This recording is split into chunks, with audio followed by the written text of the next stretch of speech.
जिद और उम्मीद का सफर। अगर आज भी तू खाली हाथ लौटा तो घर मत आना। ये चेतावनी थी जो हर सुबह नूरा अपनी पत्नी माहिरा से सुनता।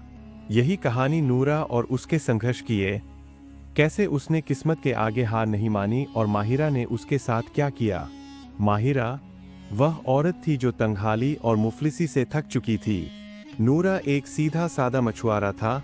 कई सप्ताह हो चुके थे, लेकिन समंदर से एक भी मछली उसके हिस्से नहीं आई थी। घर में बदहाली बढ़ती जा रही थी। माहिरा के मन में घर कर चुका था कि शायद उसने गलत आदमी से शादी कर ली। अब सहन शक्ति भी खत्म हो रही थी। उसी सुबह नूरा अपनी छोटी नाव लेकर समंदर की ओर निकल पड़ा, पर उसका मन बुरी तरह बेचैन था। नाव धीरे धीरे लहरों के साथ बहती जा रही थी और हर थपेड़े के साथ उसकी उम्मीदें भी डूब उतर रही थीं। वहीं दूसरी ओर माहिरा भी खुद को रोक न सकी और किनारे आ बैठी। लहरों को निहारते हुए सोचती रही, कैसी बदकिस्मती है मेरी, न पैसा न चैन, और अब सब्र भी टूटने लगा है। उसने खुद से वादा किया कि अगर आज भी उसका पति कुछ कमाकर न लाया तो वह उसे छोड़ जाएगी। इसी उधेड़-बुन में डूबी उसे दूर समंदर में एक नाव नजर आई। उसी में नूरा बैठा था। उसके हाथ में जाल झूल रहा था, मगर इस तरफ से पता नहीं चल रहा था कि उसमें कुछ फंसा या नहीं। माहिरा की आंखों में फिर उम्मीद जगी, शायद आज किस्मत मेहरबान हो। लेकिन जैसे ही उसने खाली जाल देखा, उसका चेहरा और सख्त हो गया। नाव भी उसकी किस्मत जैसी सूनी नजर आ रही थी। नूरा के चेहरे पर मायूसी सब बयां कर रही थी। बेचारा नूरा माहिरा की तरफ देखा भी नहीं, चुपचाप घर में दाखिल हुआ। माहिरा कुछ देर चुपचाप खड़ी रही, फिर गुस्से में घर में दाखिल हुई और बोली, पूरी बस्ती के मछुआरों के जाल आज भरे हुए हैं और तुम हर दिन खाली क्यों आते हो? 20 दिन हो गए, एक मछली भी नहीं पकड़ सके। नूरा दीवार के सहारे थका बैठा था, धीमे स्वर में बोला, मैंने हर दिन पूरी कोशिश की है माहिरा, पर शायद मेरी किस्मत सो रही है। माहिरा ने तुरंत कांपते हुए गुस्से से कहा, अगर कल भी कुछ न लाए तो मैं हमेशा के लिए मायके चली जाऊंगी। ये कहकर वह रसोई में जा बैठी। अब वह सब कुछ नूरा से छुपाना चाहती थी। थोड़ी देर की खामोशी के बाद नूरा बोला, माहिरा मुझे बहुत भूख लगी है, सुबह से कुछ नहीं खाया, कुछ खाने को मिलेगा? माहिरा ने तुनक कर जवाब दिया, कहाँ से लाओ खाना? कुछ कमाकर लाओ तो कुछ बना दूं। मैं भी तुम्हारी वजह से भूखी बैठी हूँ। लगता है या तो मैं यहाँ से चली जाऊं या समंदर में कूद जाऊं। नूरा चुपचाप उसकी बातें सुनता रहा, फिर बिना जवाब दिए घर से बाहर निकल गया। रात गहराने लगी थी, समंदर की हवा तेज हो चुकी थी, जैसे हर झोंका उसकी गरीबी का मजाक उड़ा रहा हो। माहिरा ने जल्दी जल्दी मिट्टी के उस बर्तन का ढक्कन हटाया जिसमें रोटियां और बचा सालन छुपा रखा था। वह जल्दी जल्दी खाना खाने लगी, मानो डर हो कि कहीं नूरा वापस न आ जाए। इधर नूरा पैदल चलते अपने पुराने दोस्त सलीम के घर पहुंचा।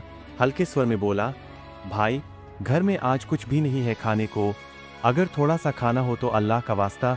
सलीम, जो अब उसे अशुभ मानता था, बोला, यहाँ कुछ नहीं है और अगली बार घर मत आना। नूरा की नज़र उसके आंगन में रखी ताज़ा मछलियों पर पड़ी, लेकिन वह चुपचाप चल दिया। वह और 2 घरों में मदद मांगने गया, पर हर दरवाजा उसके लिए बंद था। थककर नूरा समंदर किनारे बैठ गया, आंखें नम, लहरें उसके पैरों को छू रही थीं। नूरा ने आसमान की ओर देखा और बुदबुदाया, ए मालिक, सबके जाल भर रहे हैं, मेरा क्यों नहीं? उसकी आवाज़ रोने में बदल गई। लहरें उसके कपड़े भिगो चुकी थीं और वह भीतर से टूटने लगा। तभी एक बुजुर्ग वहीं से गुजरे, सफ़ेद दाढ़ी, झुकी कमर, हाथ में लकड़ी की छड़ी। वे उसके पास आए, बोले, बेटा यहाँ बैठना खतरनाक है, अगर कुछ कहना हो तो कहो, इंसान अकेला नहीं होता। नूरा ने कांपती आवाज में सिर्फ इतना कहा, कुछ खाने को मिलेगा?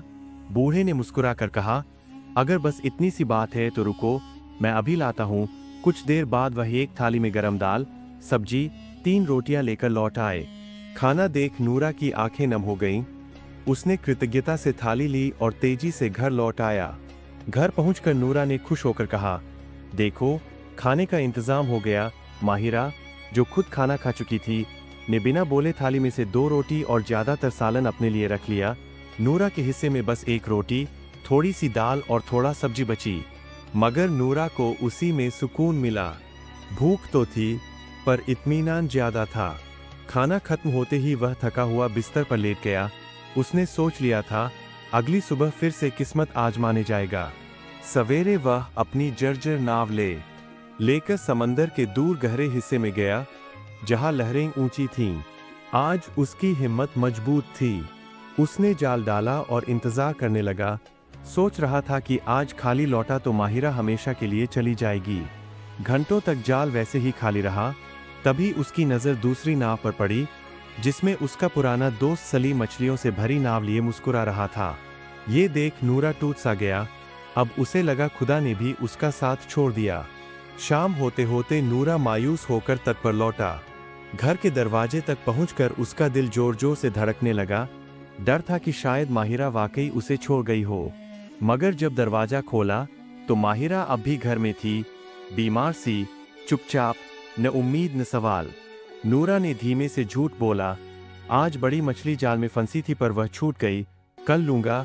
माहिरा चुपचाप सुनती रही। दिल में अब कोई जगह नहीं बची थी। वह अपना सामान बांध चुकी थी, सिर्फ रात के गुजरने का इंतजार कर रही थी। नूरा को इसका पता न था। वह सोच रहा था चाहे उसे आज मछली न मिली हो, पर शायद माहिरा का साथ बना रहेगा।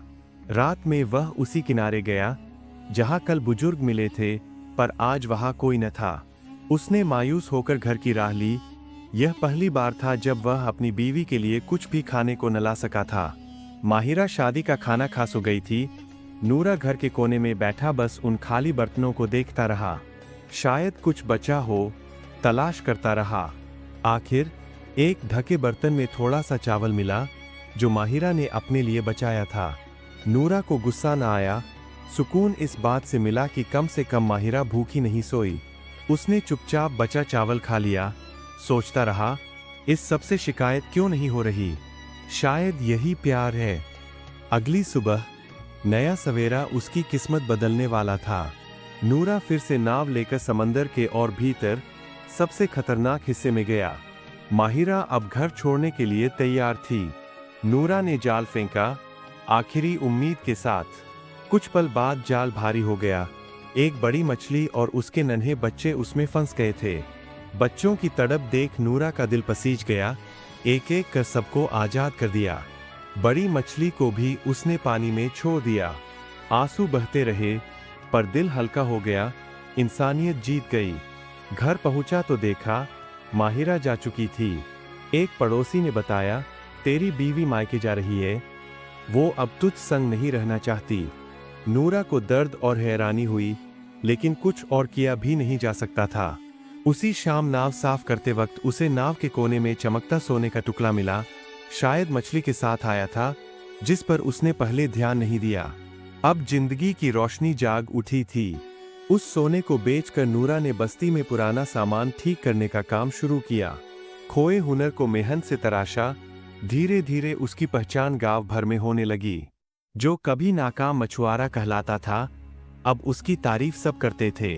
उसके ससुर ने भी अपनी बेटी माहिरा को उसके कामयाब दुकान पर काम करते देख खबर दी। माहिरा छिपकर देख रही थी, आंखों में पछतावा और दिल में भारी बोझ। उसे एहसास हुआ कि उसने मुश्किल वक्त में अपने शौहर का साथ नहीं दिया। वो खुदगर्ज थी। आखिर कहानी बयां करती है, मुश्किल वक्त में साथ देना ही असल मोहब्बत और इंसानियत है। जो साथ छोड़ता है, उसे पछताना ही पड़ता है। अगर आपको यह कहानी पसंद आई हो तो हमारे चैनल इन वॉइस को सब्सक्राइब करना ना भूले। मिलते हैं फिर अगली वीडियो में, जब तक के लिए अल्लाह हाफिज।